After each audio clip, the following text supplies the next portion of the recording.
قرآن کے اوپر ہاتھ رکھنے کے لیے میرے سامنے تیار تھے.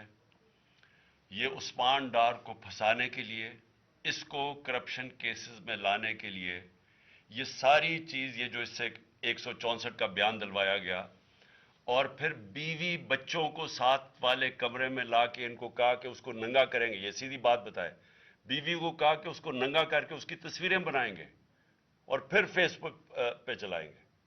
میں آج اپنی بڑے رسپیکٹ سے میں اپنی عدلیہ سے, میں اپنی چیف جسٹس صاحب سے کہنا چاہتا ہوں کہ دیکھیں, میں اب سے نہیں, جب سے ہماری حکومت گئی ہے, میں تب سے کہتا رہا ہوں کہ ہمارے بنیادی حقوق کی حفاظت کون کرے گا. شہباز گل کو اٹھایا, اس کو ٹارچر کیا گیا, اس کو ننگا کیا گیا, اس کو لٹکایا گیا اوپر, اس کو مارا گیا. اس سے بیان دلوا رہے تھے کہ عمران خان کے خلاف سٹیٹمنٹ دو, جو اس کو کہہ رہے تھے عثمان ڈار کے خلاف سٹیٹمنٹ دو. اس کو میں تب بھی, میں نے صرف ایک میرے منہ سے نکل گئی اور اس سے میں نکل گئی کہ ہم جس جج نے ان کو ریمانڈ دلوایا تھا واپس, شہباز گل کو واپس جیل میں جب وہ ٹارچر ہوا تھا, تو میں نے کہا قانونی کارروائی کریں گے. میرے اوپر کنٹیمپٹ نوٹس کیا گیا, لیکن کوئی کسی نے ایک کسٹوڈیل ٹارچر ساری دنیا کے اندر منع ہے, کسٹوڈیل ٹارچر کے اوپر کچھ نہیں ہوا. پھر اعظم سواتی کو اٹھایا گیا اور ساری قوم کے سامنے جو اعظم سواتی نے اپنے زبان سے بتایا کہ اسے کیا گیا ہے, ایک ٹویٹ کے اوپر, اس کا صرف ایک ٹویٹ کر دی تھی اس نے کہ NRO2 باجوہ نے دیا, جو سب قوم جانتی ہے. اس کے اوپر جو اس سے کیا گیا, پھر ویڈیو بھیجی گئی اس کی بیوی اور اس کی بیٹی کو. ایسی چیزیں اس ملک کی تاریخ میں کبھی نہیں ہوئی, یا میں تو نہیں کبھی سنی تھی ایسی چیزیں. شاید دہشت گردوں سے ہوتی ہوں, شاید کوئی باہر کے جاسوسوں سے ہوتی ہو, غداروں سے, لیکن اپنے شہریوں کو اس طرح کرنا اس ملک کی تاریخ میں کبھی نہیں ہوا.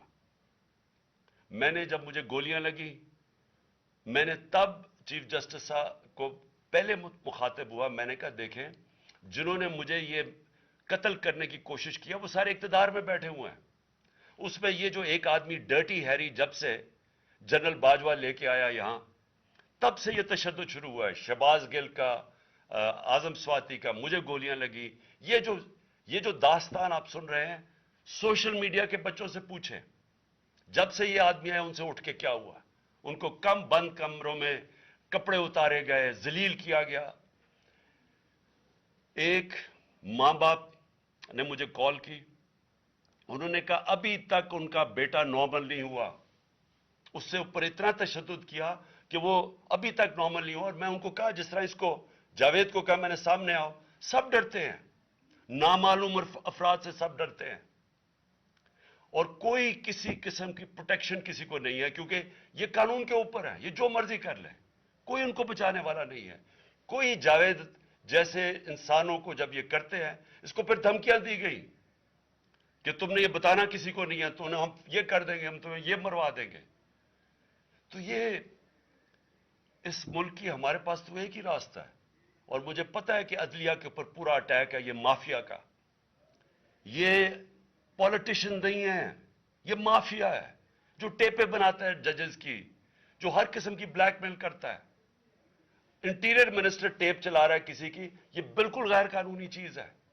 وہ جج کی ٹیپ چلا رہا ہے, وہ اس کی مریم وہ ٹیپ چلا رہی ہے کسی ارشد ملک جج کی, کبھی ثاقب نثار کی ٹیپ چل رہی ہے. یہ کسی مہذب معاشرے میں یہ چیزیں نہیں ہوتی. یہ کنٹرول کے لیے, عدلیہ کو کنٹرول کے لیے صرف یہ سارے حربے استعمال کیے جا رہے ہیں. میں آج اس پلیٹ فارم سے اپنے چیف جسٹس اور اپنی ہائر جوڈیشری کو, امید تو صرف آپ سے رہ گئی ہے. اس وقت جو جس طرح کا ظلم کیا جا رہا ہے, یہ نامعلوم افراد جو کر رہے ہیں اس ملک کے ساتھ, اور خاص طور پہ جو ڈرٹی ہیریا ہے, میری ساری انہوں نے, یہ کیسے ہو سکتا ہے کہ میری جو ساری JIT کی رپورٹ تھی, جو انہوں نے فورینسک ایویڈنس جمع کی ہوئی تھی, وہ ساری ختم کر دی ہے. ان 4 آفیسرز کو پھر اوپر بٹھا دیا جن کے اوپر پروسیکیوٹر جنرل نے کہا تھا کہ انہوں نے میری جے آئی ٹی کی ایویڈنس سیبوٹاج کرنے کی کوشش کی. اس نے ٹیررزم کورٹ کو بتایا ہے, ان کو واپس لا کے اوپر بٹھا دیا ہے. یعنی اس سے انصاف ملے گا. ساری ایویڈنس ختم کر دی ہے, تو ہمیں کدھر جائیں گے ہم؟ میری ریکویسٹ ہے چیف جسٹس صاحب, یہ جاوید علی کی اس کے اوپر سوٹ موٹو ایکشن لیں, پتہ چلائیں کہ یہ کون لوگ ہیں. اور اوپر سے اس نے نامعلوم افراد نے اس نے سنا کہتے ہوئے کہ پولیس کے اوپر سارا الزام لگانا, پولیس کو پنچنگ بیگ بنانا اور کچھ نہ کہنا, نہیں تو ہم تمہیں یہ کر دیں گے, مار دیں گے. دیکھیں جی, وقت آ گیا ہے. میں اپنی جوڈیشری سے یہ کہنا چاہتا ہوں کہ یہ جو بھی آپ کا سب سے بڑی جوڈیشری کی سب سے بڑی ذمہ داری ہمارے بنیادی حقوق کی حفاظت کرنا ہے. یہاں جس طرح یہ رجیم چینج کے بعد جس طرح بنیادی حقوق ختم کیے گئے ہیں, لوگوں کو لاوارث چھوڑ دیا ہے, سمجھ نہیں ہے لوگ جائیں کدھر انصاف کے لیے. ہم نے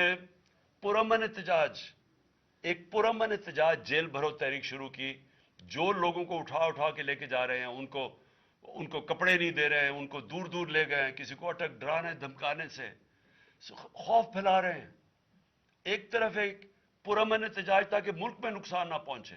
اب ہماری قوم آگے مشکل میں ہے, مہنگائی میں ڈوب گئی. کبھی پاکستان کی تاریخ میں 41% مہنگائی انفلیشن نہیں ہوئی.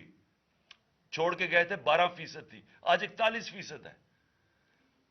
ہم اس کے احتجاج کریں کہ چور اوپر بٹھا دیے, این آر او مل گیا ہے, پکڑ کے یہ حالات ہوتا ہے, سب کو ڈرانا دھمکانا, جرنلسٹ کو, صحافیوں کو, ٹی وی چینلز کو. تو میں صرف چیف جسٹس صاحب اور آپ اپنے سپریم کورٹ سے آج خاص درخواست کرتا ہوں کہ یہ جاوید علی کی کہانی سنیں, پوچھیں کون ذمہ دار ہے, کہیں تو لائن ڈرا کریں کہ اب ان کو خوف تو ہو کہ کوئی کھڑا ہے ان کے لیے, عوام کے لیے, عوام کے ساتھ کھڑا ہے. کوئی تو ایکشن لیں تاکہ عوام کو کوئی حوصلہ ہو کہ ہماری عدلیہ ہمیں بچائے گی. کون بچائے گا جاوید؟ سوچیں کہ بیوی بچوں کو ساتھ والے کمرے میں جا کے کہتے ہیں اس کو ننگا کر کے ہم اس کی تصویریں بنائیں گے. یہ کون سے معاشرے میں ہوتا ہے؟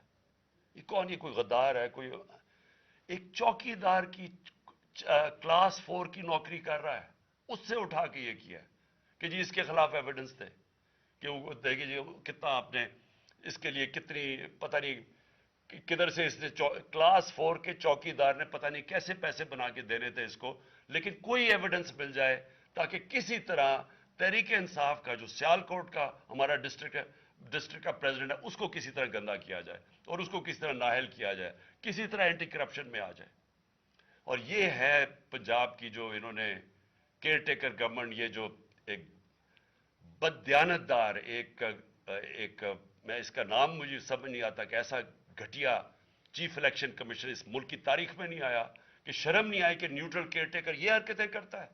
یہ نیوٹرل کیئر ٹیکر کے نیچے ہو رہا ہے.